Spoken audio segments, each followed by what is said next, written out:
Welcome to Abhinav Bharat. నేను అరవింద్. తిరుమల పరకామణి కేసుపై AP high court కీలక వ్యాఖ్యలు చేసింది. ఏదైతే పరకామణి విభాగంలో జరిగిన చోరీ ఏదైతే ఉందో మరి దానికి సంబంధించిన రాజకీయ వివాదం తెలుగు రాష్ట్రాల్లో చర్చానింశమైంది. ఏదైతే భక్తుల హుండీలో సమర్పించే కానుకలు వారి విశ్వాసానికి ప్రతీక అని వాటిని కాపాడాల్సిన నైతిక బాధ్యత టీటీడీ ధర్మకర్తల మండలిపై ఉందని చెప్పేసి న్యాయమూర్తి వ్యాఖ్యానించారు.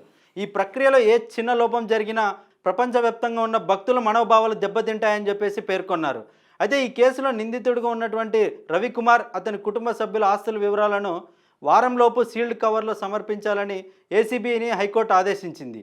అయితే దీని కథ ఏంటి, అసలు పరకామణి కేసు ఎందుకు తెరపైకి వచ్చింది అనే పూర్తి వివరాలు చూసుకుంటే అసలు పరకామణి ఏంటంటే శ్రీవారి మనం ఏదైతే శ్రీవారి హుండీలో భక్తులు సమర్పించే నగదు ఉంటుందో బంగారం కానీ వెండి కానీ మరియు విదేశీ కరెన్సీని లెక్కించే విభాగాన్నే పరకామణి అంటారు. అయితే ఇందులో టీటీడీ ఉద్యోగులతో పాటు ప్రభుత్వ ఉద్యోగులు పరకామణి సేవకులుగా పాల్గొని లెక్కింపులో సహాయం చేస్తారు.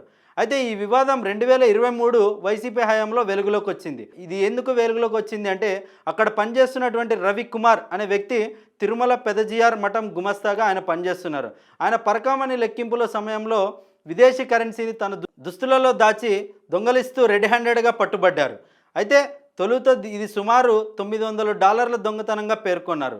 అయితే దీనిపై లోతుగా విచారణ జరపకుండా లోక్ అదాలత్ ద్వారా కేసును త్వరగా ముగించారనే ఆరోపణలు వచ్చాయి. నిందితుడు రవికుమార్ తన తప్పుకు ప్రాయశ్చిత్తంగా ఆయన ఆస్తులను 90% టీటీడీకి విరాళంగా ఇస్తున్నానని చెప్పేసి కూడా ఆయన ఇవ్వడం జరిగింది. ఒక వీడియో కూడా రిలీజ్ చేయడం జరిగింది. అయితే సుమారు ఆ సమయంలో ఆయన ఏదైతే టీటీడీకి విరాళంగా ఇచ్చారో వాటి ఆస్తి విలువ చూసుకుంటే అప్పట్లోనే 14 కోట్ల రూపాయలని చూపారు. అయితే కానీ దాని ప్రస్తుత మార్కెట్ వాల్యూ చూసుకుంటే 40 కోట్లకు పైమాటే అని చెప్పేసి శ్రీవారికి రాసిచ్చారని చెప్పేసి కూడా తెలిసింది. అయితే దీన్ని అప్పట్లో వైసీపీ నేతలు సమర్థించుకున్నారు. కానీ ఈ ఒప్పందం వెనుక పెద్ద కుంభకోణం ఉందనేదే ప్రస్తుత ఆరోపణ. అయితే కూటమి ప్రభుత్వం అధికారంలోకి వచ్చాక ఈ కేసును తిరగదోడారు. పరకామణిలో దొంగలించిన మొత్తం కేవలం కొన్ని వేల డాలర్లే కాదు, గత 5 ఏళ్లలో సుమారు కొన్ని కోట్ల విలువైన విదేశీ కరెన్సీని దొంగలించారనేది టీడీపీ నేతలు ఆరోపిస్తున్నారు. అయితే ఈ కేసు ఫిర్యాదుదారుడైనటువంటి టీటీడీ మాజీ ఏవీఎస్ఓ ప్రస్తుత సిఐ వై సతీష్ కుమార్ మరణం ఈ కేసులో సంచలనం అయిపోయింది. అయితే ఈ కేసు ఏం జరిగింది అంటే ఇందులో ఈయన సతీష్ అనే వ్యక్తి ఎవరైతే ఉన్నారో ఆయనను రవికుమార్ పట్టించడం అయితే జరిగింది. అయితే ఈ కేసులు విచారణ జరుగుతున్న ప్రక్రియలో ఎవరైతే సతీష్ కుమార్ ఉన్నారో ఆయన గుంతకల్ నుంచి తిరుపతికి ప్రయాణిస్తున్నటువంటి సమయంలో ఆయన హత్యకు అయితే గురి అవ్వడం జరిగింది. ఆయన హత్య సంచలనంగా మారిపోయింది. ప్రభుత్వం ఈ కేసును సిఐడి మరియు ఏసీబీ చేత విచారణ జరిపిస్తుంది. ఈ కేసు విచారణ చేపట్టిన ఆంధ్రప్రదేశ్ హైకోర్టు టీటీడీకి మరియు ప్రభుత్వానికి కీలక ఆదేశాలు అయితే జారీ చేయడం జరిగింది. పరకామణి విభాగాన్ని పూర్తిగా ప్రక్షాళన చేయాలని ఆదేశించింది. ఎందుకంటే దీని చేత ప్రపంచంలో ఉన్నటువంటి భక్తుల మనోభావాలు దెబ్బతినే ఛాన్సెస్ ఉన్నాయని చెప్పేసి హైకోర్టు అయితే ఈ నిర్ణయం తీసుకుంది. దీనిలో ఏంటంటే మానవ ప్రమేయాన్ని తగ్గించడానికి ఆర్టిఫిషియల్ ఇంటెలిజెన్స్ మరియు అత్యాధునిక యంత్రాలను వాడాలని చెప్పేసి హైకోర్టు అయితే సూచించడం జరిగింది. అయితే ఎవరైతే ఈ కేసులో నిందితుడిగా ఉన్నటువంటి రవికుమార్ ఆయన ఆస్తి వివరాలను ఒక సీల్డ్ కవర్లో వారం లోపల ఏసీబీ అప్పగించాలని చెప్పేసి ఏసీబీని ఆదేశించింది. అయితే ఏదైతే అప్పట్లో లోక్ అదాలత్ ద్వారా మూసేయడం జరిగిందో దానిపై కూడా హైకోర్టు లోక్ అదాలత్లో కేసును క్లోజ్ చేసిన విధానంపై కూడా హైకోర్టు సీరియస్ అయ్యింది. దీనిపై పూర్తి నివేదిక ఇవ్వాలని పేర్కొంది. అయితే ఈ ముఖ్యమైన అంశాలు చూసుకుంటే ఇందులో ప్రధాన నిందితుడైనటువంటి ఎవరైతే రవికుమార్ ఉన్నారో ఆయన 2023లో ఈ యొక్క దొంగతనం అయితే చేయడం జరిగింది.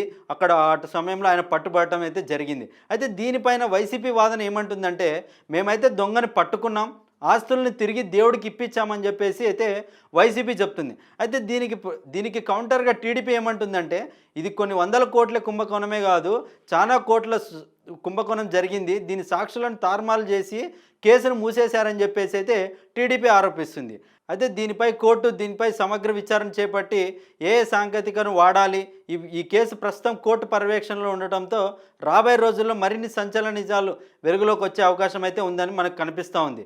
అయితే ఏదైతే రవికుమార్ అప్పట్లో పట్టుబడ్డారో $900 అప్పుడు విలువ చూసుకుంటే దాదాపుగా దానికి అప్పుడు ఉన్నటువంటి డాలర్ రేటుకు కానీ చూసుకుంటే అది 70 నుంచి ఒక 80-90 వేలు దాకా ఉండొచ్చు. రవికుమార్ ఉండి లెక్కింపులో $900 దొంగతనం చేస్తూ సతీష్ కుమార్కు పట్టుబడ్డారు. అయితే దీని విలువ చూసుకుంటే $900 అప్పుడు ఉన్నటువంటి రేటుతో చూసుకుంటే 75,000 నుంచి 80,000 85,000 దాకా ఉంటుంది.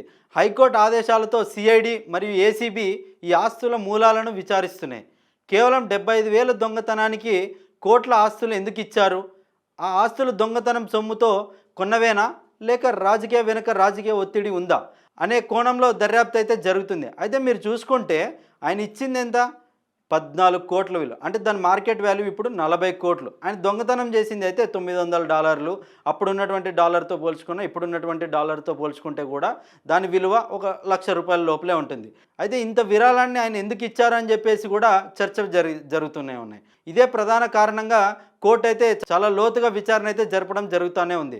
అయితే ఇదంతా ప్రక్రియ చూసుకుంటే ఇందులో పెద్ద ఎత్తుననే గతంలో ఆయన ఎవరైతే దీనికి నిందితుడిగా ఉన్నారో రవికుమార్, ఆయన పెద్ద ఎత్తుననే దీంట్లో దొంగతనాలు చేశారనేసి అయితే ఆయన ఇచ్చిన విరాళాలను బట్టి మనకు కీలకంగా కనిపిస్తూ ఉన్నాయి.